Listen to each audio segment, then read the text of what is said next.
Students थे पंडित रविशंकर के style के बजाने वाले और विलायत खान साहब के बजाने वाले, दो स्टाइल यहाँ पे चलते थे।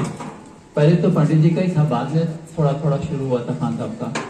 और बड़ा कुछ एक दूसरे को क्रिटिसाइज करते थे, बोलते थे कि हम सही बजा रहे और ये गलत बजा रहे। वो बोलते थे नहीं हम बजा रहे सही और ये गलत, हम गंधार पंचम का बजाते तो एक खरज का बजाते और फला। तो एक मैं ऐसा था बीच में, मैं ये उनको तस्कीन और तशफ़ी देता था कि देखो सबका बजाना एक है, ऐसा कुछ नहीं, घराने से कोई फ़र्क नहीं पड़ने वाला है। घराने से सिर्फ बेसिक्स में फ़र्क पड़ता है। देखिए घराने का स्टाइल का नाम है, एक स्टाइल डेवलप होता है दैट्स ऑल। अदरवाइज सारी तालीम सारी सब कुछ सितार में वही रहता है, कोई फ़र्क नहीं रहता। लेकिन लोगों का सोचना वैसा है। तो म्यूज़िक के हिसाब से अपना हैदराबाद बहुत ही ग्रेटफुल बोलना चाहिए कि यहाँ के जो म्यूजिशियन सीनियर थे हमारे से, काफ़ी उन लोगों ने मेहनत किया और काफ़ी आगे बढ़ाया। और स्लोली कम भी हुआ, फिर बढ़ते गया। हर जगह ये साइकिल चलते रहता है, कभी म्यूज़िक कम होती है कभी ज़्यादा होती है। और लोग ये समझते थे कि क्लासिकल कम हो जाएगा। आपसे पहले वाले कौन थे, उनका भी बोलिए, नाम तो बोलिए ना। हमारे से सीनियर, आपके पहले अच्छा मैं अपना भी किस्सा सुनाता हूँ थोड़ा सा। देखिए सब में पहले ये हमारा जो गवर्नमेंट का म्यूजिक कॉलेज था वो हैदरगुड़े में था। हैदरगुड़ा होता था, हैदरगुड़ में स्टार्टिंग दंदाली साहब से शुरू हुआ था, हैदरगुड़े में था। बाद में फिर वो शिफ्ट हुआ उधर किंगकोटी। तो हैदरगुड़े में हम जब जाते थे तो हमारे गुरुजी थे एनजी दीवान साहब। आप शायद यहाँ के जूनियर्स को पता भी नहीं होगा। बाबूजी के शागिर्द थे वो, आत्माराम के नाना थे, उनके शागिर्द थे। एनजी दीवान साहब हमारे गुरुजी थे।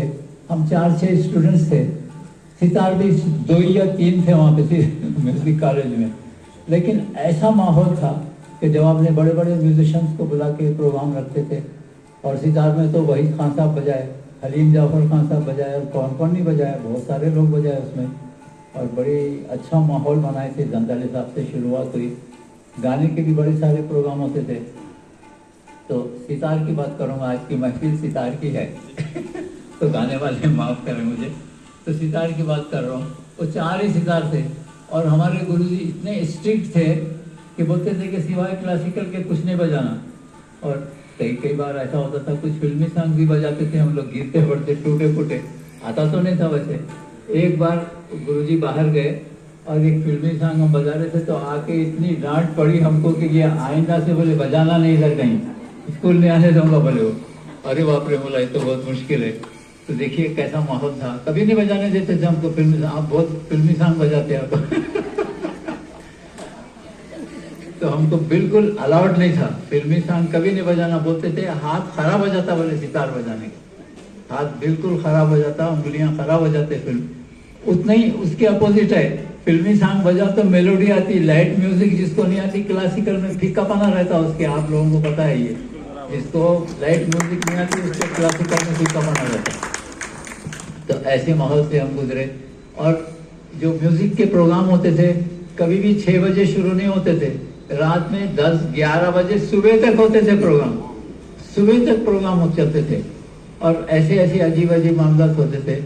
हमारे एक तबलीग थे पंडरीनाथ, ये पुराना किस्सा बोल रहा हूँ मैं आपको। पंडरीनाथ जी थे, तो उनका थोड़ा शौक कुछ और था, कुछ तो पीने वाले का था उसमें। तो वो उनको पकड़ के रखना रहता था हमारा काम।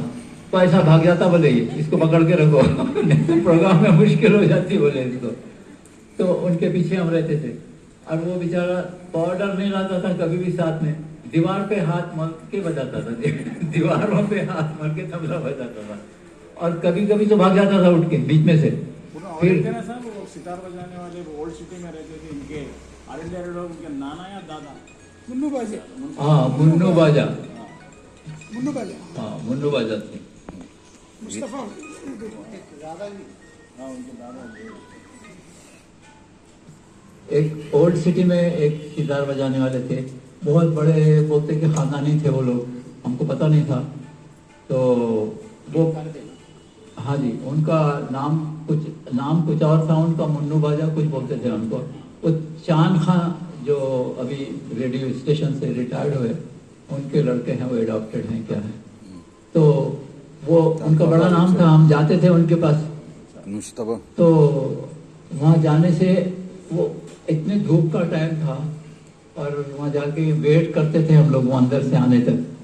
तो वहाँ पे ना ऐसी ऐसी अजीब अजीब आवाज़ आती थी कबूतरों की, जैसे फाख्तों की आती ना, वो बोल के, बाप रे बाप ये कहाँ से आ रही आवाज़। तो खान साहब आए, उम्र थी उनकी अच्छी। तो खान साहब से पूछे, खान साहब ये आवाज़ें कैसी है? तो बोले नहीं बेटा, वो बोले मेरे पले हुए फाख्ते और कबूतर है बोले गली में, वो आवाज़ें आ रही बोले। वो टाइम में उस्तादों को ये भी शौक था, कबूतर पालते थे क्या क्या। फिर उसके बाद में वो अपने बेटे को बुलाए, फिर बजाए। अच्छा, आप ताजुब करेंगे, वो लड़का चांद खां मेरे से छोटा है, वो वाइट चादर पे बैठ के बजा के, और वो तेल लगाते ना हाथ को, वाइट चादर पे ऐसा सा कर देता था, फिर बजाता था, फिर काले धब्बे सारे वाइट चादर पे। तो बोले बशीर साहब कितना रियाज कर रहा हूँ मैं, देख रहे आप धब्बे देखिए बोले। ऐसे अजीब अजीब तमाशे होते थे वे म्यूजिक में। तो अब मैं ज़्यादा टाइम नहीं लेते हुए, मैं सबको मेरा आशीर्वाद है।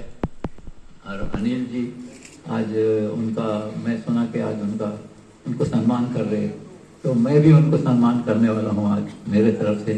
अनिल जी के फादर थे, नामदेव साहब बहुत ही एजेड थे जब हम बच्चे थे, और सितार भी बनता था इनके पास। अभी तो सितार नहीं बनाते ये, पहले सितार भी बनता था, पुतली बॉडी में दुकान थी। तो पहला सितार मैं आपके फादर से खरीदा था 150 रुपये में, 150 रुपये में।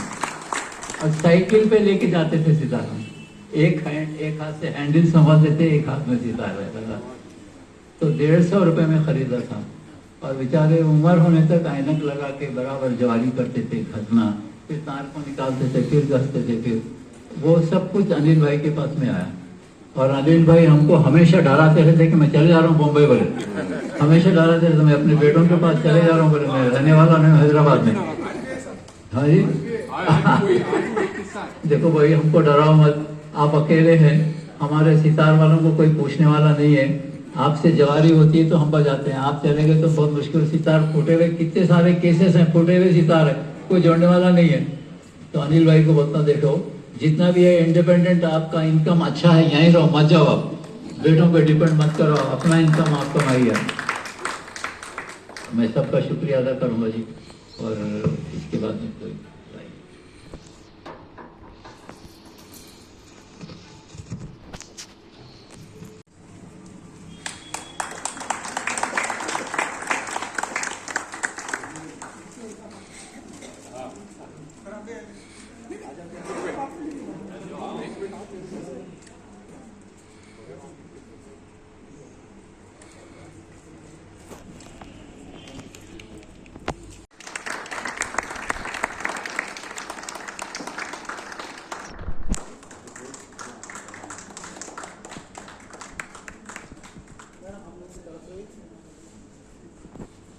Pandurang Mutalik sir will felicitate Bashir Ahmed.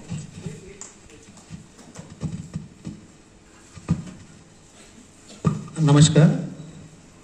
Bashir साहब हम सबके लिए इतने आदरणीय हैं। Thank you everyone. Now we'll start today's program. Sitar recital by Vivek Vazani.